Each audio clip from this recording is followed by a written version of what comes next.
Bonsoir à tous, très heureux de vous retrouver, j'espère que vous passez un bel été. Voici les titres de ce lundi 20 juillet. L'Espagne remporte la Coupe du Monde de football. Au bout du suspense, la Roja a fait plier l'Argentine sur un seul but en prolongation. Nous reviendrons dès le début de ce journal sur cette soirée, vécue également ici à Monaco. Nous étions hier avec un ancien champion du monde. De leur côté, les U18 de la Fédération monégasque de rugby ont célébré leur propre victoire ce week-end à Budapest. L'équipe est vice-championne d'Europe et s'offre ainsi la plus haute division européenne de rugby S7. Nous en parlerons avec le vice-président de la Fédération, Thierry Dantez, qui sera en duplex avec nous depuis la capitale hongroise. Dans ce journal également, et si l'IA vous aidait à créer votre site internet en 1 minute chrono, c'est la bonne idée Made in Monaco, de quoi faciliter encore un peu plus la vie des entrepreneurs. Et puis une nouvelle vitrine, l'emblématique Bouddha Bar du casino de Monte-Carlo vient d'inaugurer le salon Mogadam en partenariat avec la maison du même nom. Visite guidée à suivre. On commence en images, regardez ces scènes de liesse. En Espagne, la joie a envahi les rues de la capitale, Madrid, hier soir, après la victoire du pays en Coupe du Monde de football aux États-Unis. Au terme d'un match interminable, la Roja s'est finalement emparée du deuxième titre de son histoire face aux vainqueurs de 2022, les Argentins. Le suspense s'est arrêté en prolongation avec le but libérateur de Ferran Torres à la 106e minute. Score final 1-0, victoire méritée pour les joueurs espagnols, fièrement salués par leurs supporters, comme vous le voyez. Nous sommes en ligne avec l'ambassadeur de Monaco en Espagne. Bonsoir Catherine Fautrier. Bonsoir. Vous êtes à Majorque, en terre espagnole. Vous avez capté l'ambiance de cette folle soirée pour les Espagnols justement. Racontez-nous l'atmosphère. L'atmosphère était tout à fait incroyable. C'est vrai que le football pour les Espagnols, c'est un sport très très important. Et cette Coupe du Monde particulièrement pour eux également. Donc à chaque match, il y avait une ambiance incroyable, des fan zones dans toute la capitale espagnole.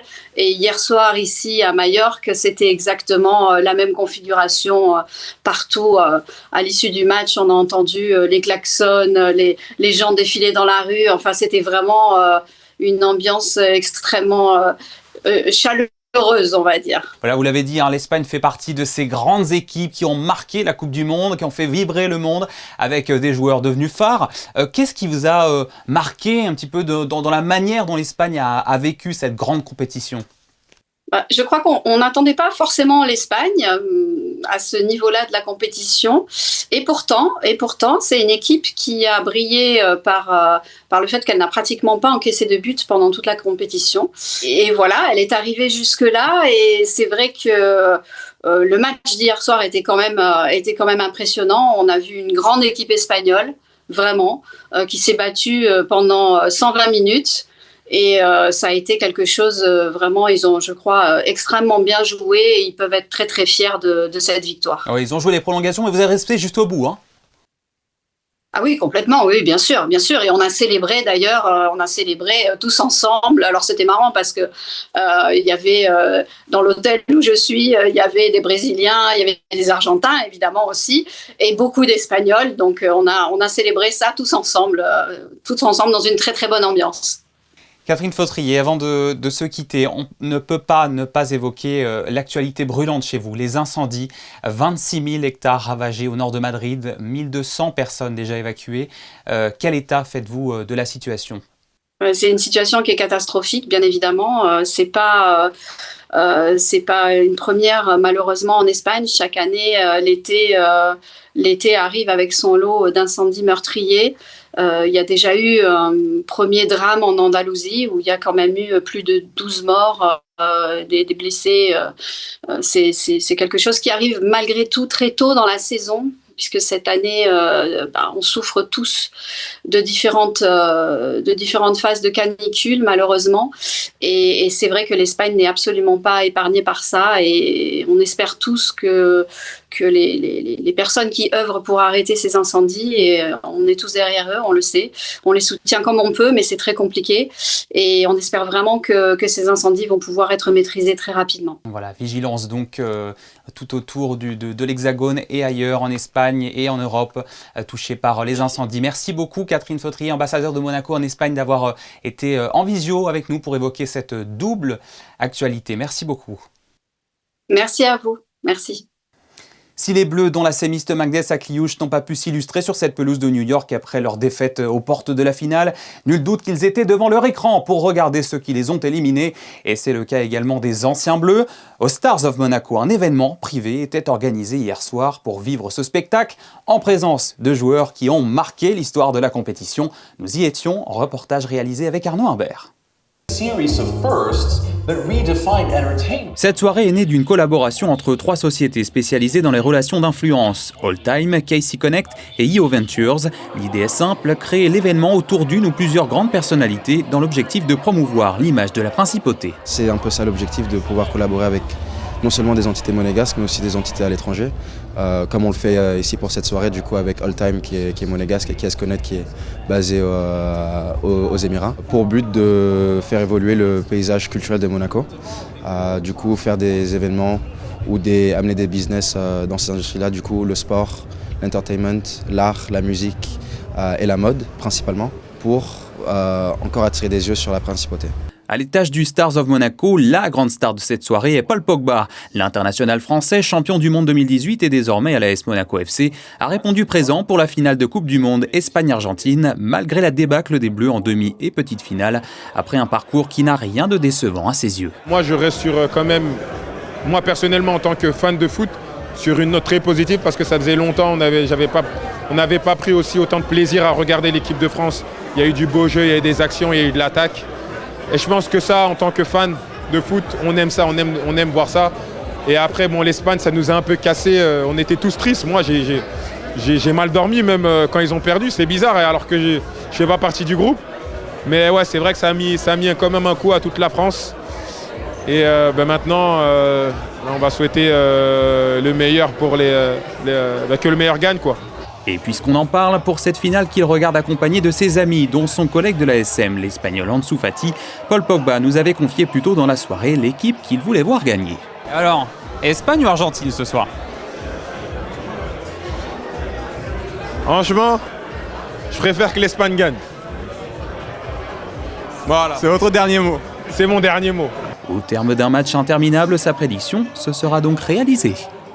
Et pour aller plus loin sur cette finale de Coupe du Monde, rendez-vous avec les experts du foot juste après ce JT.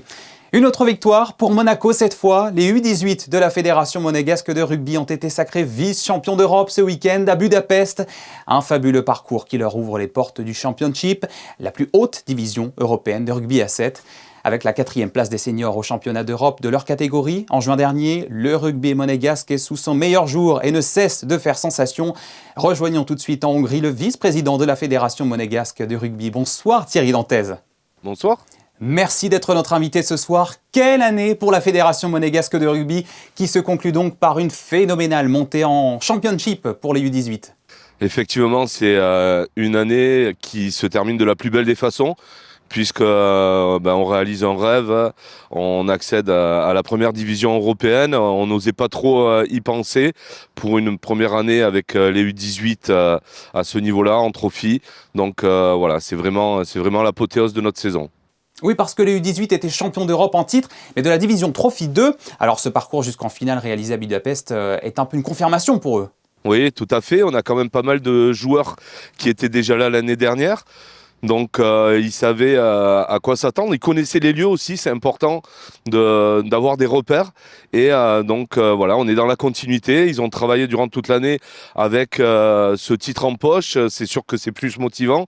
On espère que l'année prochaine on aura un bon résultat également et que l'on parviendra au moins à se maintenir. Comment expliquer cette ascension pour les U18 ces 2 dernières années? Un titre de champion 2025 et cette montée dans l'élite du rugby à 7 européen dimanche? C'est le fruit de beaucoup de travail. On a les clubs qui travaillent également. On a l'AS Monaco, on a des joueurs qui évoluent à Aix, qui évoluent à Montpellier. On a Diaz Barès-Mucré qui a été champion de France Crabos avec le Montpellier Hérault, qui cette année a signé au SU Agen. Donc voilà, c'est le travail individuel mis au service du collectif pour ces résultats. Cette montée est associée à une belle médaille d'argent décrochée à Budapest. On a senti quand même pas mal de déceptions à l'issue de la finale face à la Lettonie. Les joueurs voulaient réaliser le doublé.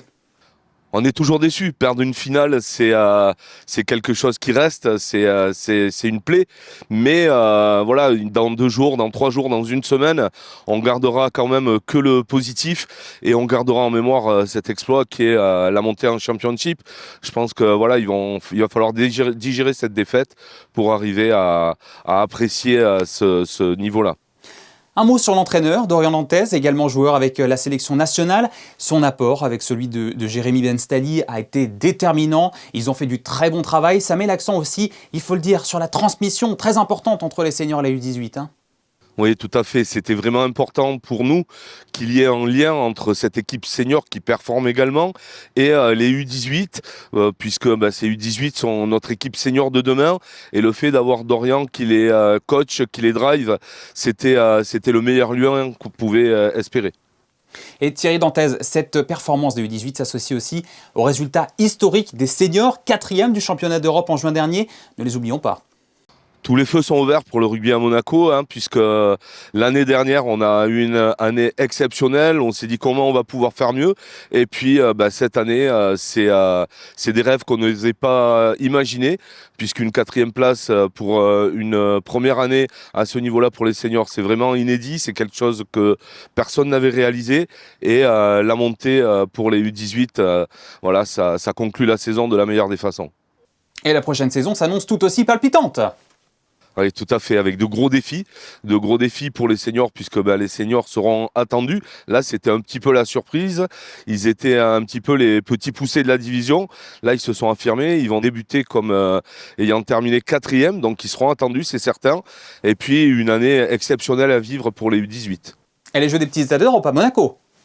Et les Jeux des petits États d'Europe, on est tenant du titre et bien évidemment que l'on va chercher à défendre ce titre et à le conserver. Merci Thierry Dantès d'avoir été notre invité ce soir depuis Budapest pour évoquer cette saison une nouvelle fois historique de la Fédération monégasque de rugby. Merci et bravo à vous. Merci beaucoup à Monaco Info d'être toujours à nos côtés durant tous nos événements. On reste dans le sport, mais en dilettante maintenant. La période estivale est propice à la découverte de nouvelles activités. C'est ce que s'est dit la Société nautique de Monaco qui organise cet été des semaines de stage d'aviron pour les enfants de 10 à 16 ans. Un bon moyen de mettre en valeur cette noble discipline auprès des plus jeunes, de quoi même peut-être révéler des passions.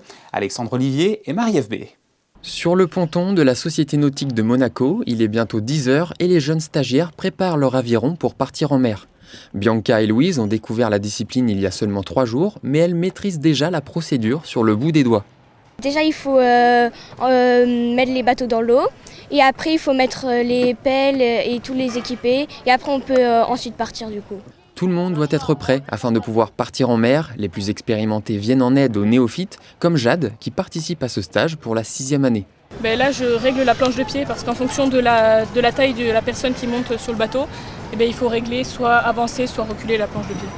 J'aime bien l'ambiance qu'il y a ici et puis à chaque fois que je viens, je m'amuse, alors du coup, je profite. En double ou en solo, les rameurs en herbe s'élancent pour sortir du port avec plus ou moins de facilité. Ils sont accompagnés par 2 encadrants de la Société nautique de Monaco.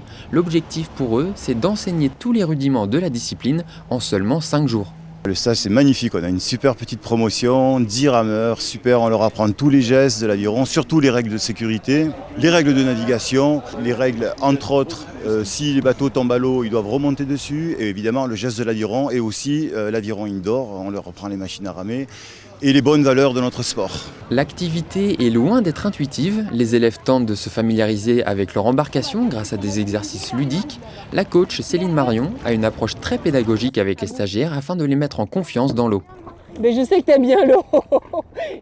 C'est un sport où le dos est tourné à la direction, ce qui n'est pas commun du tout. Donc automatiquement, on perd un peu tous les repères qu'on a au quotidien de marcher et on regarde droit devant soi. Donc le matin, en général, on va sur l'eau parce que c'est les heures les moins chaudes et la circulation maritime est moins dense. Et l'après-midi, on prend un petit peu de temps de revoir le référentiel technique, les mémos du matériel. On fait un petit peu de la salle également sur des machines à ramer. Et après, on retourne sur l'eau un petit peu. Les enfants sont attentifs à chaque conseil donné. Le dernier jour de stage, ils passent un examen pour espérer décrocher leur brevet d'État. Ce diplôme validera leur capacité à se déplacer en aviron en toute sécurité. L'intelligence artificielle a suscité bien des craintes lorsqu'elle est apparue dans notre quotidien et nos industries. Certaines craintes sont restées, mais d'autres se sont dissipées. Nous pensions par exemple que l'IA allait empêcher les sociétés de se fonder. Finalement, c'est plutôt l'inverse. Elle peut parfois servir de coup de pouce. À Monaco, une IA vient de voir le jour. Elle vous aide à créer votre site internet en 60 secondes chrono. Tous les détails de Yannick Debever et Lionel Bernardi. Créer un site internet peut sembler être une montagne pour les entrepreneurs qui peuvent manquer de qualification ou même de temps. C'est dans cet esprit que l'entreprise monégasque Inforca a développé une intelligence artificielle capable de créer votre site en 60 secondes. Inforca Studio, c'est 60 secondes pour générer votre site internet, mais c'est 20 ans d'expérience. Et cette expérience-là, on l'a mis au profit d'agents spécialisés. Un sur le design, un sur l'intégration d'un site internet, un sur la partie référencement. Et on va faire travailler ces agents ensemble, c'est-à-dire cette équipe d'experts, pour pouvoir créer votre site internet. Inforca Studio est la première intelligence artificielle développée à Monaco et mise à disposition du grand public. L'outil vous guide, que vous ayez une idée précise en tête ou non. Il vous faut juste répondre à un rapide questionnaire et en quelques secondes, vous aurez créé un support primordial pour le développement de votre activité. Mine de rien, encore aujourd'hui, Internet, ça reste un levier de croissance très important. L'idée, c'est qu'une fois que ce site vitrine est mis en place, derrière, on vous accompagne sur une partie visibilité. Et c'est là vraiment le vecteur de croissance, en fait. Donc, à la fois sur la partie référencement, les réseaux sociaux et aussi les moteurs IA. L'idée, c'est d'utiliser le site comme un support pour ensuite progresser. Aujourd'hui, 35% des très petites et moyennes entreprises n'ont pas de site internet. Un chiffre qui pourrait baisser dans les prochains mois grâce au lancement d'outils numériques comme Inforca Studio. L'hôtel Hermitage ne cesse de se renouveler pour surprendre ses clients et ses visiteurs d'un jour. L'établissement vient d'inaugurer un pop-up store, une boutique éphémère qui regroupe une sélection d'articles de marque soigneusement choisis pour l'été. Le coup d'œil d'Alban Gingembre et Thomas Deus. Une boutique éphémère qui respecte les standards d'excellence fixés par l'hôtel Hermitage. Ce pop-up store permet aux visiteurs d'expérimenter une parenthèse mode exclusive dans l'ADN de l'hôtel des connaisseurs. Le retail se développe beaucoup depuis 2 ans. On n'avait pas encore de boutique d'hôtel. C'est des marques éthiques, c'est des marques qui sont assez connaisseurs et qui sont assez niches, qui se veulent vraiment le message de l'hôtel Hermitage. Parmi les différentes marques présentes sur ce pop-up store, I Believe propose des sacs traditionnels faits main. C'est une marque qui valorise le savoir-faire du raffia, qui est une fibre emblématique et endémique de Madagascar. Et c'était pour moi une promesse d'apporter à ces femmes non seulement un métier, une raison d'être, mais aussi permettre à leurs rêves de s'exaucer à travers le voyage qu'elles font, à travers les sacs qui sont à travers le monde aussi. La boutique est ouverte à tous les jours jusqu'à la fin de l'été. On continue dans les nouveautés. Le Bouddha Bar, emblématique adresse du casino de Monte-Carlo, enrichit son offre avec un tout nouvel espace, le salon Mogadam. Dévoilé la semaine dernière par la Société des Bains de Mer, ce salon privé a été conçu avec la maison du même nom, la maison Mogadam, pour proposer une expérience exclusive à sa clientèle. Gaëtan Lebrun et Loïc Marage sont allés le découvrir. Au cœur du casino de Monte-Carlo, le Bouddha Bar dévoile un nouvel écrin, le salon Mogadam, un espace privé imaginé par la maison Mogadam, référence monégasque de la décoration et de l'art de vivre depuis plus de 60 ans. Le Bouddha Bar est une institution à Monte-Carlo et à Monaco, tout comme la maison Mogadam. On cherchait justement à faire revivre un salon, un boudoir qui se trouvait ici, là où je me trouve actuellement au sein du Bouddha Bar. Et l'empreinte locale est tellement forte pour le Bouddha Bar qu'il n'y avait pas de raison d'aller chercher ailleurs que de trouver une belle maison monégasque historique qui est ancrée bien évidemment dans la principauté pour pouvoir travailler ensemble sur ce salon. Pensé comme un salon boudoir, cet espace peut accueillir une trentaine de convives pour des dîners privés, des célébrations ou des événements d'entreprise. Tapis, papier peint, mobilier et art de la table, chaque détail met en valeur le savoir-faire de la maison Mogadam. Alors aujourd'hui, ce salon Bouddha Bar est, on va dire, le laboratoire de toute notre expertise, de la confection de rideaux que nous faisons nous-mêmes à Monaco par nos couturières, à la décoration, au choix de papier peint, à évidemment les tapis que nous manufacturons depuis 1962, et quelque chose dont on est très fier, l'art de la table en onyx, avec notre marque et notre maison Marbelos, que vous allez également découvrir. Une alliance entre patrimoine monégasque et art de vivre, pensée pour offrir aux visiteurs une expérience exclusive et des souvenirs hors du temps. Magnifique décor. Il y a 70 ans, en avril 1956, le monde assistait à l'union digne d'un conte de fées entre le prince Rainier III et l'actrice américaine Grace Kelly. Depuis le mois de juin, le public peut se rendre dans les grands appartements du Palais Princier pour découvrir ou redécouvrir les coulisses de ce moment historique et inoubliable. L'exposition Le mariage du siècle dévoile plus de 500 documents d'époque et d'archives inédites. Visite guidée, signée Sarah Nkari et Alexandra Paolini. Après le couronnement de la reine Elisabeth d'Angleterre, il s'agit tout simplement du deuxième plus grand événement télévisé du XXe siècle. 1800 journalistes ont couvert ce que le Figaro, suivi de nombreux médias, ont surnommé le mariage du siècle. Il a suscité l'acquisition de récepteurs de télévision qui n'étaient pas évidemment comme aujourd'hui unanimement possédés par les familles. Et on voit d'ailleurs dans l'exposition que sur les grands boulevards, dans les vitrines de magasins qui étaient équipés de téléviseurs, eh bien, il y avait un attroupement pour suivre en direct, diffusé en Eurovision, la retransmission du mariage civil et du mariage religieux du prince Rainier et de Grace Kelly. Alors évidemment, cet aspect médiatique est en partie et très certainement dû au caractère déjà médiatique de la mariée. Au fil du parcours, le public découvre d'innombrables trésors, pour la plupart jamais dévoilés, des tenues du couple aux cadeaux qu'il a reçus en passant par les plans de table ou encore les menus. Nous nous sommes efforcés effectivement de multiplier les sources, bien sûr les archives du Palais, bien sûr l'Institut audiovisuel, mais d'aller bien au-delà. Nous sommes allés chercher des images filmées, des images d'archives jusqu'à Los Angeles, les fonds d'archives évidemment parisiens pour Cocteau, pour Nadia Boulanger, la Bibliothèque nationale de France, la Bibliothèque historique de la ville de Paris, les archives du Quai d'Orsay pour voir comment la diplomatie française a vu ce mariage, et aussi évidemment la perception qu'ont pu avoir les monégasques, les résidents. Nous avons été très heureux de retrouver les petits-enfants qui ont accueilli le 12 avril 1956 Grace Kelly sur le quai du commerce, le quai Antoine Ier aujourd'hui. Pour son mariage, le souverain s'est montré très impliqué, comme en témoignent ces croquis de son costume dessinés de ses mains. Il donne des instructions très précises dès le départ à son équipe rapprochée, que Paris Match avait surnommé le ministère du mariage. Il dessine lui-même le dé qui va être positionné au pied des marches de la cathédrale. C'est lui qui détermine l'itinéraire entre la cathédrale Sainte-Dévote, où le bouquet de la mariée est déposé, et le retour du palais. Alors il n'est pas seul, évidemment, et on a voulu aussi mettre la lumière sur tous ces acteurs, ces seconds rôles de ce grand film réussi du mariage princier, de l'architecte décorateur, mais aussi les maîtres de la musique, et puis la participation des gens de lettres, des académiciens français, de Jean Cocteau, de Marcel Pagnol, mais aussi d'une forme de culture populaire avec Lucienne de Lille, avec Annie Cordy même qui se produit, parce qu'il y en a pour tous les goûts, il y en a pour tout le monde dans ces réjouissances populaires, ces 8 jours de fête.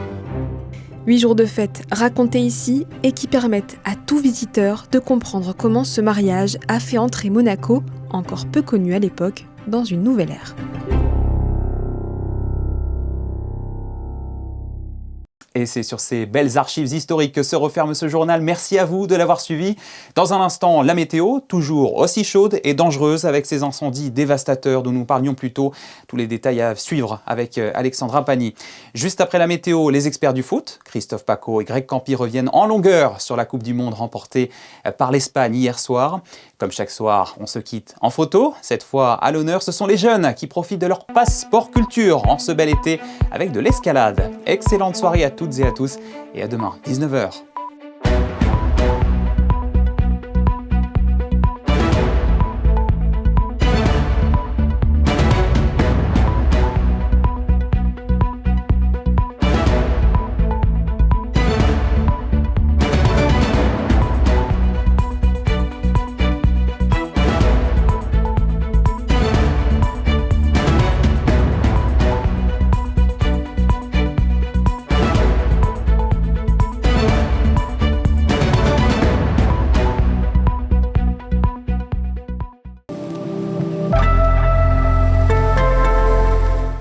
Bonsoir à toutes et à tous, je suis ravie de vous retrouver en ce début de semaine pour les prévisions météo.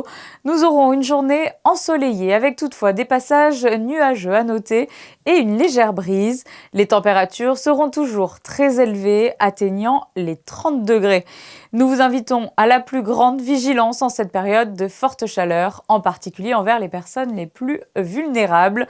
Une vigilance également recommandée sur les risques incendie en cette période très sensible et de manière générale, ne jetez jamais vos mégots de cigarettes dans la nature. Attention également au barbecue à proximité de la végétation et aux combustibles stockés.